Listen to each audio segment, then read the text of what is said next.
we're driving, in a camouflage limo. We're not too hard to spot with Sergeant Slaughter written on the camo's not working if you're not hard to spot. That's right. There you go. Yeah, do you mind if I use that? Listen up, Megan. Welcome to the Slaughterhouse. Let's talk G.I. Joe then very quickly, because we've got the new Sarge coming out. What can you tell us? Well, I re-enlisted, and we worked on that for about 2 years, and we couldn't tell anybody. I swore to secrecy, and when it finally came out, it was just a great surprise for everyone that I re-enlisted. And I'm looking so forward to it. But as Action Force ran into getting the figures is a wait. Yeah, they've been working on this for 2 years, and they still don't have the figures. They're still on a barge somewhere. Yeah, I think they're holding off from taking orders yet. Not really sure, but it sounds like they're going to do 2 or 3 different figures to start with, because this is the 40th anniversary of G.I. Joe. That was the whole reason behind it. So if I can keep walking through airports with my cardiovascular, maybe we can do the 50th anniversary. Yeah. And just keep going from the 40th to the 50th. They are coming out with a Funko Pop, a G.I. Joe Sergeant Slaughter Funko Pop. Nice. But I don't know if it's going to be a single or in a package with maybe Cobra Commander or a Nemesis Enforcer, or maybe one of the other characters, or just by myself might be the best, because all those other characters aren't real. So it's hard to get their autographs. Yeah. So, but it's been a wonderful reunion, and having a lot of fun with it, and awesome. And I can't wait for the figure to come out so I can start really promoting it, because I've only seen pictures of it, and as like the Mattel. They only made 3,500 of them. So when they bring them to the signings, and my agents say, well, we have to have X amount of dollars, they all kind of, 99% of them go, that's all you're charging for that? Oh, yeah. Yeah. And then every once in a while, there's someone that goes, I can't afford that. And they'll come over to me and say, sorry, you can't sign this for, I said, I have to do what my agents decide. And if you want to get it signed, why don't you go find another Sergeant Slaughter? there's only one. So if you want to get it signed, you might want to, go ahead and do what they ask you, because it's not going to get signed unless, But so are we talking about them bringing their action figure to get signed, or purchasing? Right. I see. They bring their figures to me to get signed, and then we also have ours. I have some like classic out of the vault that I take with me. Right. I see. Yeah. I always bring a couple of my rule breakers. Yep. Which are going for about $6,000 or $8,000 unsigned. I mean, wow, really? Yeah, I put them on display, and I get a lot of people say, "How much is that?" And my agents tell them, and they, okay. Thanks. I'm not about to take a second mortgage, but they are a real big collector item. But one of my favorites, because when I first promoted that is when I met Donald Trump for the first time. Oh, right. And he called me. It's a funny story, because when I pulled up with my camouflage limousine in New York City to the toy fair, there was no place for my limo to park. And they said, you can't park here. These are all reserved for Donald Trump's limos. And I said, I told my driver, just park it right here and stay with the car. I'll go take care of this. So I walk in, and as I walk in, to my right is Donald Trump on a podium promoting his game. Trump, I think it was called Trump. I don't know, don't remember it. And he yells out to me, "Hey, Sarge, come over here, come over here." I said, "You're just the guy I'm looking for." So I go up on the podium, and he shakes my hand, and "I've always wanted to meet you," and la la la. I said, "Well, I've been wanting to meet you for about 10 minutes here." He said, "What's the problem?" I said, "You're taking all the limo spaces out there. It's only you. Why do you have to have 5 limo spaces?" "Well, I have people that have to watch over me and blah, blah, blah." I said, "Okay, all right. But, well, I'm going to put you in a camel or a Cobra clutch." And he just got the biggest kick out of that. And, Nice. And so we said our goodbyes, and I went in to do some signings. And about 2 hours later, here comes some security, and they're telling everybody out, everybody out, everybody out. So I get up and I go to leave. No. The first people that are coming in here are coming to see you. So here comes a little boy, and then a little girl, and then another boy, and then Ivana comes in, and there's Donald, and the whole Trump family came in to meet me. And so I gave them all a bunch of I gave them triple T tanks and all the other things, and that the rule breaker was that was the first rule breaker to be shown. And so I gave him one of those. I didn't know it was going to be worth anything at that time. Who knew? We were just into the action figures. Didn't know what the value would be someday. But so we talked and did some more pictures and said our goodbyes. So the next day we have to come back and do another signing. And so as we're driving, in a camouflage limo, we're not too hard to spot. With Sgt Slaughter written on the camo's not working if you're not hard to spot. That's right. There you go. Yeah, you mind if I use that? No. Yeah, go for it. You don't have that. Anyway, all the cab drivers back then, there wasn't Ubers at that time. They're all honking and throwing these papers out their windows, and we couldn't figure out what they were up to. Finally, one of them stopped his car, got out, and said, "You're on the front page of the New York Post with Donald Trump." I got him in a headlock or something like that. That's how quickly it happened, So that was a fun memory of that rule breaker, and then of course the GI Joe coming out in 1985, 86. That was the ultimate when you take a real person. It was quite an honor. You don't think about it at that time, because I knew GI Joe, but I wasn't a huge collector of GI Joe. But I did some research on it, and they wanted me to be their first living GI Joe, and it didn't really dawn on me, that how important that was. And so we came to terms, and I had to leave the WWF at that time because we had conflicting toy companies, and Mr. McMahon thought that I would stay and not move on because of WrestleMania being started. I believe it was supposed to be Hulk Hogan and I against Roddy Piper and Mr. Wonderful. Okay. And, so when I left, they put Mr. T in there, which was a nice replacement. Right. Yeah. But I was off and running. I didn't know what to do. I kept telling Vince, this is really going to be big.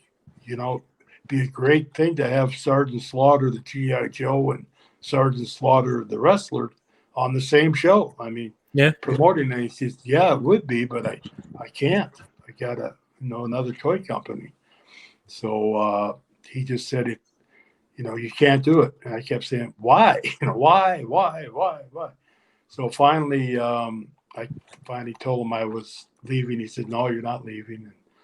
And sitting down with my wife and my two daughters for dinner, and Diane said, "What is your problem?" I said, "Well, I got a kind of a dilemma.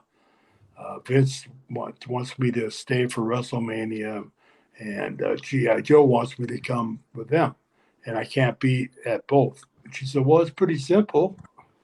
I said, "It is?" She goes, "Yeah, you can always be a wrestler, but you can't ever be a G.I. Joe, the first G.I. Joe. If you turn it down, they're going to get somebody else, and you won't be the first." Yeah.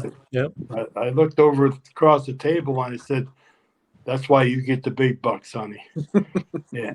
And so next morning, I called Vince and said I was leaving for sure, and that didn't go over so well. So we had some battles, in courts and lawsuits, and he thought he owned the right to Sgt Slaughter, that he owned Sgt Slaughter. And in 1975, I had trademarked Sgt Slaughter, so it wasn't fun, but we kissed and made up, and everything's good now. And would I ever do it differently? I would never do it differently. It's here I am talking with you guys. I mean, it never would have happened.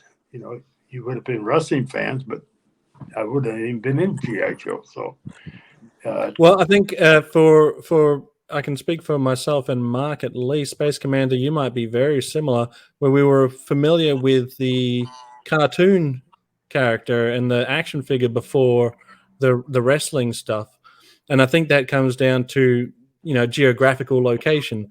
I didn't have a lot of wrestling available to me, but we had cartoons, and so that's where I got to be a Sgt Slaughter fan.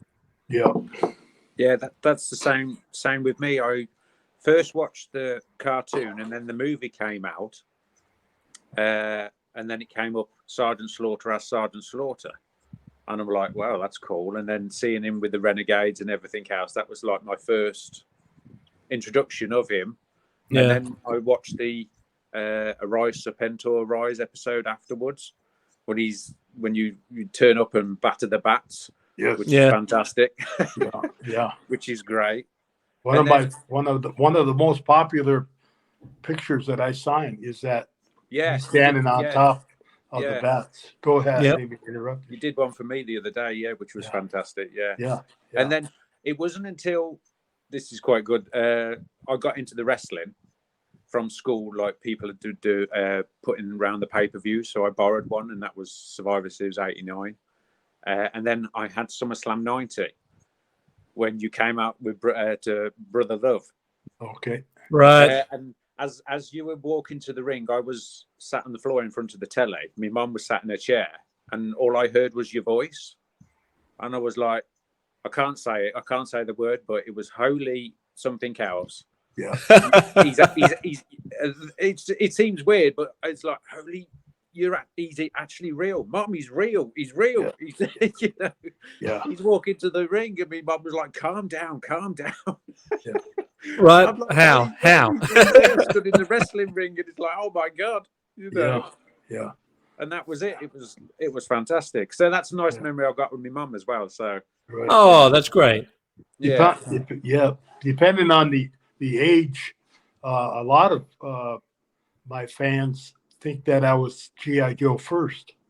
And then I went into wrestling, but it was the opposite. Yeah. Yeah. I never realized you were actually, Sgt Slaughter was a real character. I just thought you were on the cartoon, and that was it. Yeah, right. And that was good enough for me. But then here I thought, when Han Solo says to Jabba, I know that voice. That was the thing that I had. I thought, I know that voice. Yeah. That gravelly voice. I thought it was Sure. at ease maggot. You were calling someone in the crowd a maggot or something. Right.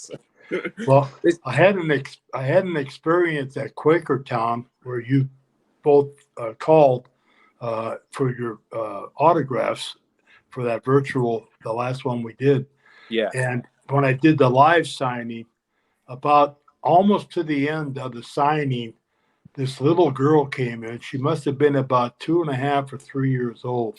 And she came around the corner. She couldn't see me until she came around the corner with her father. And he's holding her hand. And he says, "See, he's a real guy." And she went, "Oh, my goodness, Sergeant Slaughter, Daddy, he's a real guy. He's a," and she just was out of her mind. She just couldn't get enough. She smiled the whole time, and she just couldn't believe. Yeah, and he started having her watching G.I. Joe the movie, and he kept telling her, "This is a real guy. It's a real guy." Right. And she said, "No, it's not. He's a cartoon, And the next thing you know, here she comes, and she gets to meet Sergeant Slaughter in the flesh. So I had to take a picture with me, and I put her in a headlock. And I said, "This is the Slaughter hug." And Nice. She laughed, and then I said to her, "Do you think I should put your daddy in the Cobra Clutch?" She goes, "Yeah." Put him in the Cobra Clutch. So I put him in the Cobra Clutch, and they took pictures.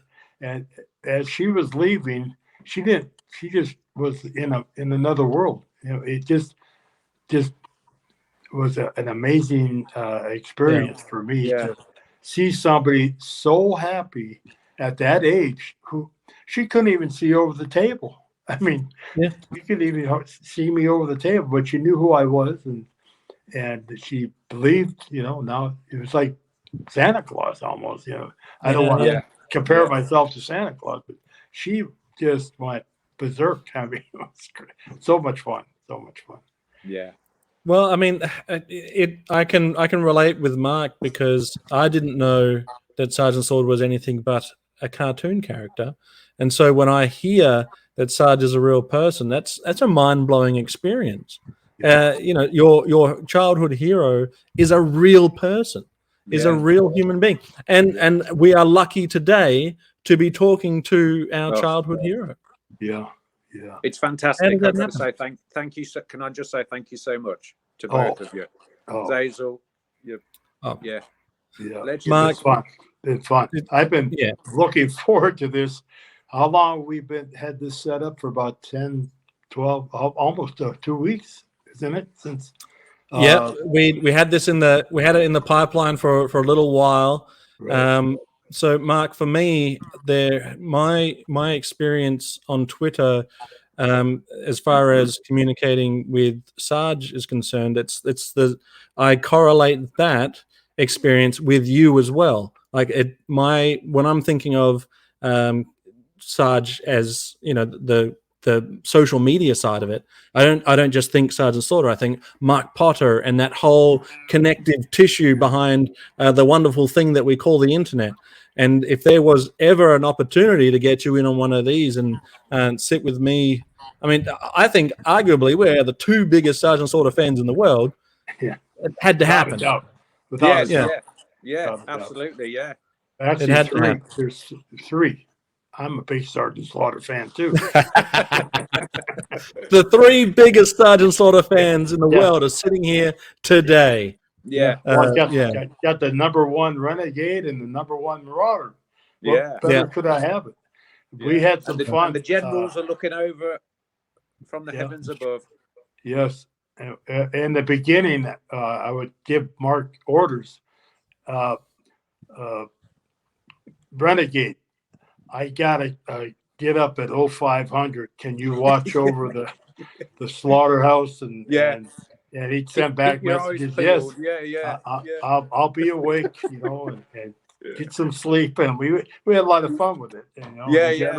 With the general, and it will continue. I mean, of course, the general has passed on, and my general's passed on, but life goes on, and this is fun. I mean, it just keeps us going, and their memories. It's wonderful time. There he is. He's back. Must have been a satellite down. Sorry, it must be tough to have to go to the bathroom. Running flat to bug out. He's not talking. He hasn't He's caught broke. up yet. It's still He's the broke. signal's still coming through. Diagram He's some broke. time. He looks like an action figure. Yeah, he does. Is this just a photo? It's the Technical difficulties. Is he a real guy? No.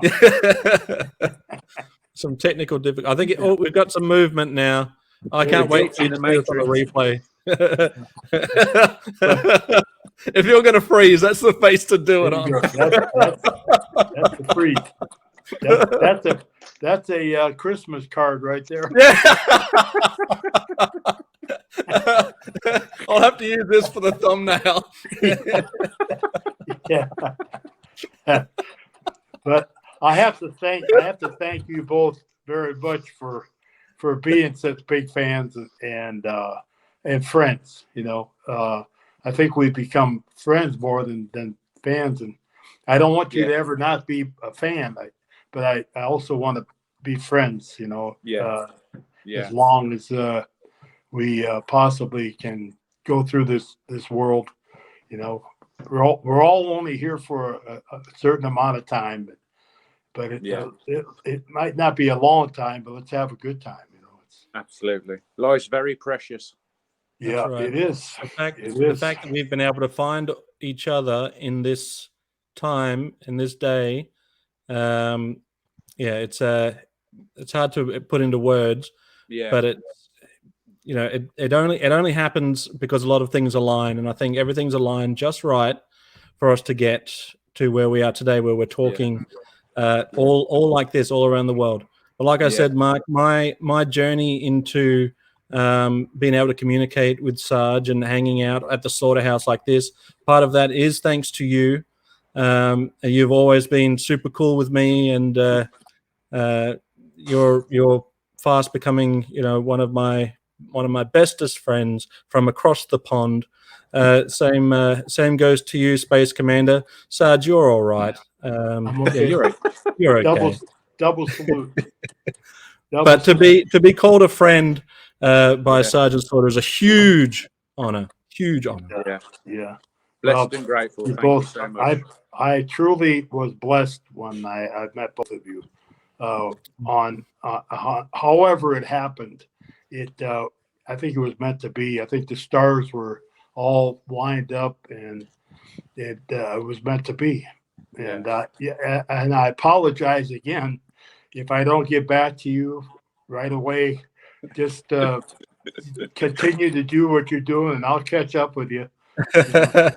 Well, when I signed, what's that? Something. Can I just say something quickly? When I first went on Twitter, and I found you on Twitter, and I tweeted you, and I was like, it's terrible. Go ahead and say it. You replied back to me. The shock was unbelievable. I was like, Sergeant Slaughter replied back to me. My dad was sat in a chair. I'm hyperventilating and everything else, Right. And then all of a sudden, it come up on the top. Sergeant Slaughter has followed you back, and I was like, "Oh my God!" All the dreams have come true, and it's like, and then that's why I thought I've got to message him. He'll think I'm a stalker if I message him, though. So I thought, shall I just message him and say thank you so much, and then it's just gone from there, really. And it's like, dream come true and everything. So it must seem like such a small thing to Sarge, but it's such a huge thing for us to get a follow back and a tweet and a retweet or any small thing that comes from your hero is automatically magnified. But and even when we're you say don't want to lose the fact that we're fans. Even if we're friends, I think I'll always be a Sergeant Slaughter fan. But I just, believe it or not, I just got this in the mail. This is how long it's taking to get stuff from America. This one was from the asylum. This one was signed the 24th and the 25th of September. Wow. So it takes a little while, but it gets here. So, and I know I've got some stuff going over to over to the UK, and I've got some stuff going over to Canada and America. And it's taking a while. But it does finally show up. So that one finally showed up. I'm getting to it. It says no push-ups for you. So I've taken that literal, and I've done 0 push-ups. Yeah. So Well, I'm still a fan, and I'm still happy to. It's part of the experience. Like I said, if I go to Joe Fest, I know that there is a seat waiting for me if I want to, but I will still be in that line with the rest of the fans having that experience. And Mark would be there with me. I would wait in line patiently with the rest of the fellow fans, just having that full experience, because it's a part of it. And I treat the last fan just like the first one. I give them all the time in the world, even though my time's up. If they stand in line for 2-3 hours to meet me, I'm going to give them what they came to see and what they came to stand in line for. Where a lot of the guys, I won't mention any names, but they don't even look up. They just that's sign. Yeah. You can't even tell what they signed. I mean, you can't even read it. But Arnold Palmer gave me a big piece of advice one time. We did a autograph signing after a celebrity golf tournament.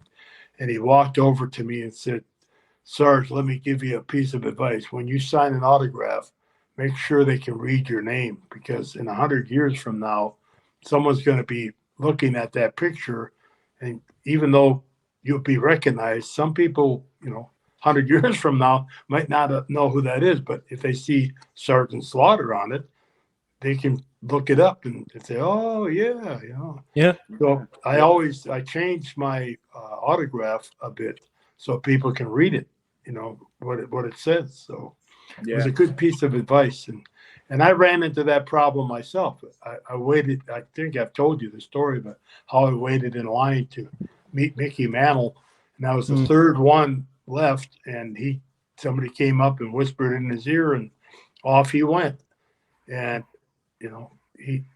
I was so disappointed that he left. I thought maybe just going to the bathroom or something, but he never came back. And fellow came out and said, "Mickey's all done for the day. Thank you." Yeah. Years later, I ran into Mickey Mantle and I told him the story, and he autographed a baseball for me. So, oh, nice. Yeah, it's nice that you were able to get closure on that too. Yeah. So it made me feel really, happy that he would do such a thing like that. Yeah. So when on the Facebook group, the Slaughterhouse Facebook group, I've got people coming on there all the time with photos of you that you've done at some of your recent signings. They're always saying nice things, always saying glowing reviews of coming to meet you. They'll show photos of them in Cobra clutches, or they'll show things that they've gotten signed. Right. I've got a new friend that's gotten a lot of his G.I. Joe figures and his vehicles all signed by you. So you've got a lot of fans out there, and I've never heard one negative thing said about them coming to meet you. That's very, very good to hear. You're a true gentleman, Sarge. I just do it naturally. It's just the way I do it. I'm not a phony. I love meeting my fans, and I meet a lot of them over and over. I mean, I have people that travel wherever I'm like 200-300 miles from them. They'll just travel in and just to say hello. It's just, a fun. It's been a fun life. I really enjoyed every second of it. Are we the Iraqi sympathize a bit? The what? Even the Iraqi sympathize a bit. Yeah. He even had a little kindness in him. Yeah. So what were you going to say, Sarge? Are we close? We're close to what? I have a low power coming on, and I want to plug in if we're going to talk for a little bit longer. Well, we'll go for as long as you want to go for. If you're done for the morning, we'll just say thanks and get on with our day, or you can plug in and charge it. We can chat a bit longer. We're on your time, not the other way around. I have to go like this. My truck. That was like going around the world. Yeah, yeah. Oh, geez. I think he's dropped it. So I've got... What have you done, Sarge? What have you done? He's back. We need Kelly. Yeah, yeah. Technical difficulties.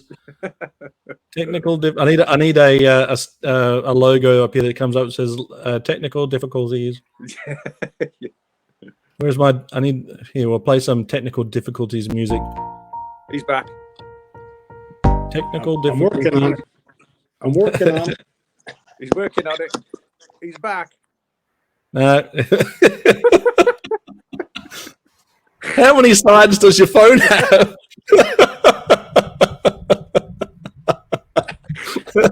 I'll just hold the damn thing. Well, whatever you need to do. Around the world.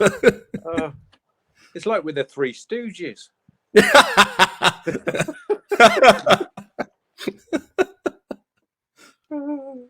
Curly, Larry, and Moe. Oh, geez.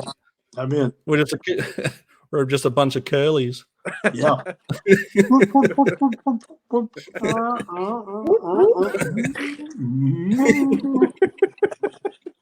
Laurel and Hardy were my favorites. Oh, yeah, I'm really same with me, into I'm really into Abbott and Costello. Yeah. Yeah. Those are my favorites. If we're talking real classics, Abbott and Costello for me. Laurel and Hardy are okay. Like they're not funny. They are funny. Three Stooges are sort of just sometimes they're funny, sometimes not so funny. But the Abbott and Costello get me every time. Who's on first? Classic. Yeah. I was more Lauren and Hardy though. I was brought more up on them really though. I'm trying to think. On the British side of things, the two Ronnies were funny. Oh yeah, yeah. They were very adult humor though. Oh yeah. If that was around today, there would be quite a bit of an uproar over some of the stuff. I saw a clip a few months ago where it's got one of them have come into a general store and he's mispronouncing things, and then he grabs all these different random things like no, it's this other thing, and it's just simple stuff like that. There's great comedy to be had there. That's the fork handle one, isn't it? Yes, it is. Yeah. We've lost him. Just say you want to go, son. Don't make a big deal out of it. He tells us we're his biggest fans and then he just leaves us. Unbelievable. I don't believe any of it. Oh, man. He says that he treats the first just like the last, and he just bails on us. He bailed on us like Mickey Mantle. He's like, I've had enough of these two. That's it. I'm off. Yeah, I think his battery cut out. I've aged 40 years since speaking to him. That's it. Oh, geez. What a good man, though. What a good man. Is. He's fantastic. Absolutely fantastic. True gentleman. Yeah. It's nice to hear. It's nice to hear. And I know you can relate like nobody else can, Mark. And I think that's part of the reason why we've connected so well, is that it's absolutely mind-blowing to have your childhood hero say that you're a friend, or Space Commander's somehow come back. He's going to be disappointed. But is he back though? He's already missed out. If Sarge is in there with him, he's beamed him up. Is that what it was? But it's that weird sensation that you can't really, unless you're in it, you can't really explain it, where you're having a human interaction. Yeah. Here we are. He's back. So. We were just saying that you did a Mickey Mantle on us. Yeah. Oh. Can you guys hear me all right? Sometimes I got a bit tongue-tied. It's like my childhood hero. I'm actually speaking to him, and it's like, right. Turns out we're the cool ones. I'm just gonna have to hold it, I guess. All right. Sorry, Sarge. You let us know if it gets too much and you need to go. Yeah. No. What happened is as I went to plug it in, it went out of power. So I had to had to wait for the Apple to come on. But Gotcha. every time I turn it sideways, it shuts off. Weird. Crazy. That's fine. Let's just what if we do Technology. Yeah. How can we change it? I'm sure you How can we change maybe edit something out of it. Trying to figure out how we can make nope, that's not how we do it. I was trying to make it so that we're Can you guys hear me all right? we can hear you. Yeah. You look good. How's that? Yeah, my the solar batteries on the space station have run flat, so I had to blip out, I'm afraid. So I'm going to bail, but I just want to say happy Jubilee weekend to everyone in the UK and anyone around the world, in fact. Yes, absolutely. Thank you, to Space meet you as Commander. well. A Space Commander. Don't let your meatloaf. Yep. Oh, everybody froze. Oh, No, we were just listening. Don't let your meatloaf. Okay, I'm back temporarily.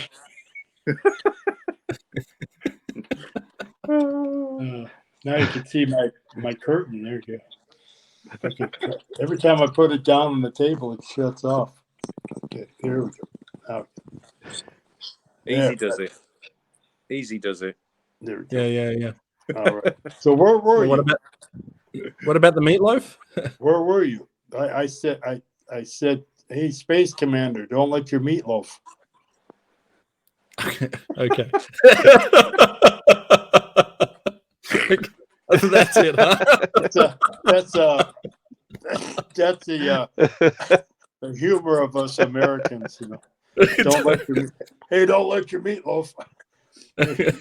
See you around, you know, turn square. See you later, alligator. Space Commander was saying his goodbyes, I think. Yes. He doesn't have to. No, he's gone. All right. Good on it. He's having technical difficulties, but this whole thing has been technical difficulties. Yeah, you're looking at the most difficult technology right here. Yeah. I don't even know how I was on the air with you in the first place.